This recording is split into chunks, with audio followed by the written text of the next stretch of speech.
আমি সেদিন আপনার গত সপ্তাহে এক মাহফিলে গেছি, তো যাওয়ার পরে যিনি উপস্থাপক উনি বলতে বলতে হঠাৎ বলতেছে, বক্তব্যে যদি ছেলেদেরকে না পড়ান তখন যদি জিজ্ঞাসা ওযুর ফরজ, গোসলের ফরজ কয়টা, তখন বলবেন যে গোসলের ফরজ 3টা। কি বক্তব্যে তো অবশ্যই পড়াইতে হবে, তো বাকি এটার ফজিলত বর্ণনা করতে গিয়া মানুষরে আবার আপনার ধোঁকা দিতেছে কিভাবে, গোসলের ফরজ কয়টা, তখন আপনারা বলবেন গোসলের ফরজ 3টা। কি তেল, পানি, সাবান।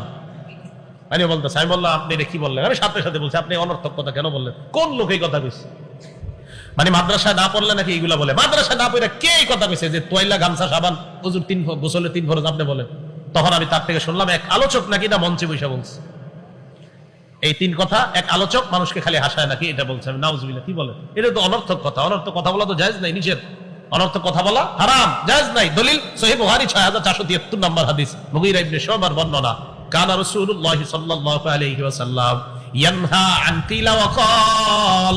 আল্লাহ রাসূল অনর্থক বাদানুবাদ ঝগড়া করতে নিষেধ করেছেন, আজাইরা পেচাল পারতে আল্লাহ নবী নিষেধ করেছেন। ওয়া কাসরাতিস সুআল, অতিরিক্ত প্রশ্ন করতে আল্লাহ নবী নিষেধ করেছেন। ওয়া ইদাআতিল মাল, সম্পদ নষ্ট করতে আল্লাহ নবী নিষেধ করেছেন। ওয়া মানইন ওয়াহাত, ভিক্ষা করতে আর কৃপণতা করতে আল্লাহ রাসূল নিষেধ করেছেন। ওয়া ওয়াদিল বানাত, জীবন্ত কন্যাকে মাটির নিচে পুঁতে ফেলতে আল্লাহ রাসূল নিষেধ করেছেন। তাহলে অনর্থক কথা বলা এটা আল্লাহ রাসূলের নিষেধ, এই কথা বলা যাবে না। এটা কোন লোক বলছে এই কথা যে তোয়াইল্লা, গামছা, সাবান এটা গোসলের 3 ফরজ? আন্দাজ, এটা কোনো মানুষ বলে না। মাদ্রাসায় না পড়লে এই কথা বলতে হবে কেন? এটা অনর্থক কথা। এটা মাইককে অপবিত্র করা, পবিত্র মঞ্চকে অপবিত্র করা। হ্যাঁ, অপবিত্র করা, সত্যি বলছি, অপবিত্র করা। এগুলো হবে না। এই রক্ত যতদিন আছে, কোরআন সুন্নাহ, আমি এই দেশে কি করব আল্লাহ জানে, বাকি মুখ যতদিন চলবে কোরআন সুন্নাহ প্রতিষ্ঠিত করতেই হবে দেশে। আজে বাজে কথা বলে মঞ্চকে অপবিত্র করা, এই দিন শেষ, এটা ভুলে যেতে হবে। অসম্ভব। আমার রক্তে এখন কোরআন সুন্নাহ, এছাড়া আমি কিছু বুঝি না, জানি না আমি কোন দিকে যাচ্ছি। পবিত্র মঞ্চে বসে কি কয় না কয়, মানুষকে মিথ্যা কথা বলে হাসায়। তিরমিজি শরীফে রাসূল বলেন, ওয়াইলুল্লাহ, ওয়াইলুল্লাহ, সে ধ্বংস, সে ধ্বংস। এখানে বসে মিথ্যা কথা বলার কোনো সুযোগ নাই। রাসূল আকরাম সাল্লাল্লাহু আলাইহি সাল্লাম তো বললেন, মুখের আমানত, সত্য কথা বলা, মুখের খেয়ানত, মিথ্যা কথা বলা। এখন আমি যে পদ্ধতিতে বয়ান করি, আমারে অনেকে খালি পরামর্শ দিতেছে, আমারে খালি দেয়, উপদেশ দেয়, পরামর্শ দেয় যে এটা এইভাবে না সেভাবে। আমি বলে দিয়েছি আমি এভাবেই চলবো। আপনি মানে আমি জানি কেন পরামর্শ দেওয়া শুরু করছে।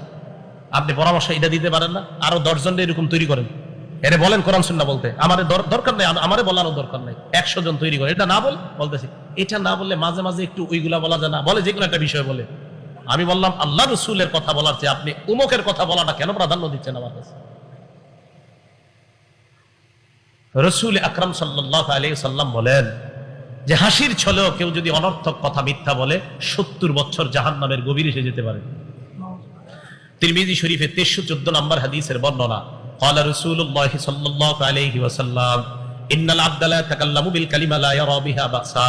কোন মানুষ যখন কথা বলে চিন্তা ভাবনা ছাড়া, মনে করে এটা কথার কথা বললাম। অনেক মানুষ দেখবেন এমন কথা বলে, বলার পর বলে এটা আমি কথার কথা বললাম। আল্লাহ নবী কয় তোমার জানাও নাই, ইয়াহউই বিহা ফিন নারি 70 খরিফা, এই কথার কারণে তোমার 70 বছর জাহান্নাম হয়ে গেছে, তোমার জানাও নাই।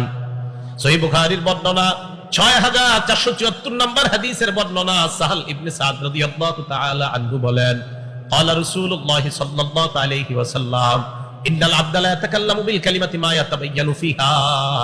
বান্দা কথা বলে যখন চিন্তা ভাবনা ছাড়া যখন বান্দা কথা বলে, ইয়াজিল্লু বিহা ফিন নারি আবাদা মিম্মা বাইনাল মাশরিক, দুনিয়ার পূর্ব পশ্চিম যত বড় এই পরিমাণ গভীর এসে জাহান্নামে যেতে পারে একটা চিন্তা ভাবনা ছাড়া, আজাইরা কথার কারণে।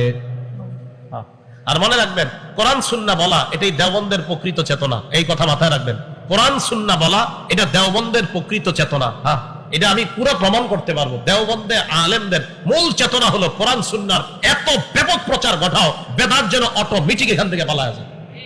এটা দেওবন্দের চেতনা, সত্যি এটা দেওবন্দের চেতনা।